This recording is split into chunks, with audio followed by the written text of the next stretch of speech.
दर्शकबिन नमस्कार।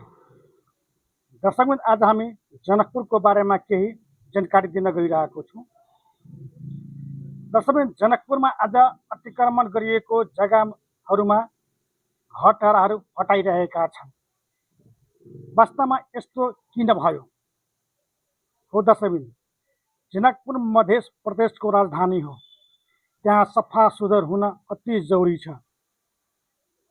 जनकपुरमा धेरै पोखरीहरू पनि छन्, धेरै गुठीको जग्गाहरू पनि छन्, धेरै सार्वजनिक जग्गाहरू पनि छन्, तर सबै जग्गाहरू अतिक्रमणमा परेका छन्। त्यसर्थ नयाँ सरकार आउने बित्तिकै जनकपुरलाई पनि एउटा बदल्नुपर्छ भनेर एउटा ध्यान आकर्षण पनि गराएका थिए जनकपुरी मञ्चबाट। त्यसै अनुरूप केही दिनदेखि पटक पटक सम्माननीय प्रधानमन्त्रीज्यूले सम्बन्धित मन्त्री र सरकारवाला निकायलाई ध्यान आकर्षण गराउँदै आइरहेका थिए। जनकपुरमा अतिक्रमण भएको जग्गालाई कहिले हटाउने हो। त्यसर्थ आज तपाईँको जम्मा लगभग 65वटा घर टाढा अतिक्रमणमा परेका छन्, जसको जानकारी सचिव जनक पोखरेलले दिनुभएको छ मिडियाकर्मीहरूलाई। आज तपाईँको 7वटा पोखरीमा रहेका अतिक्रमण घर टाढा जग्गाहरू हटाइरहेका छन् भने क्रमशः 65वटा घर टाढा हटाउने कार्यक्रम रहेको छ, पोखरेलले जानकारी दिनुभएको छ। त्यसै गरी यसपछि तपाईँको मन्दिरको जग्गाहरू पनि धेरै कब्जा गरिएका छ, अतिक्रमण गरिएका छन्, त्यसलाई पनि हटाउने निर्णय भएको छ, उहाँले जानकारी दिनुभएका छन्। त्यसपछि गुठीहरूको र अन्य धेरै अतिक्रमणमा परेका नेपाल सरकारको जुन जग्गाहरू छन् त्यसलाई पनि हटाउने जानकारी दिएका छन्। राम्रो जनकपुर, सुन्दर जनकपुर हुनुपर्छ, किनभने सीता माताको जन्मस्थान भनेको जनकपुर नै हो। यो प्रसिद्ध मन्दिर पनि हो।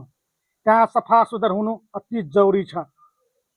तर केही वर्षदेखि सरकार आयो र सरकार गयो, परिवर्तन त भयो, तर अतिक्रमण जग्गा रहेकाहरूलाई हटाउन सकिरहेका थिएन।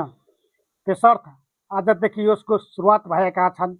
यसमा धेरै प्रहरीले पनि सहयोग पनि गरिरहेका छन् सामान हटाउनको लागि, र कतिले विरोध पनि गरिरहेका छन्। वास्तवमा हामी आफ्नो सामान आफै हटाउँछु, मलाई टाइम दिनुहोस्। तर पटक पटक सूचना पनि जारी भइसकेका नै छन्, तर घर टाढा हटाउन सकिरहेका थिएन।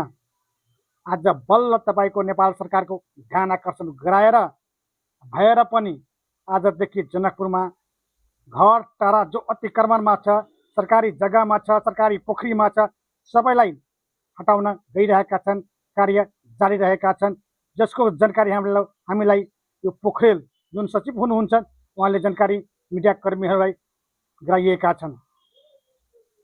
तर दर्शकबिन एउटा कुरा छ, त्यो घर भत्काएर गर्ने के, त्यो संरचना भत्काएर गर्ने के?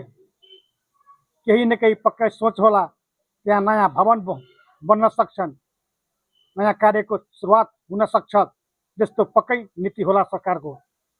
त्यसैले अतिक्रमण भएका जग्गाहरूलाई आजदेखि घर टाढा पनि हटाइरहेका छन्। यसमा सबैको सहयोग हुन अति जरुरी छ। हस्त, धन्यवाद।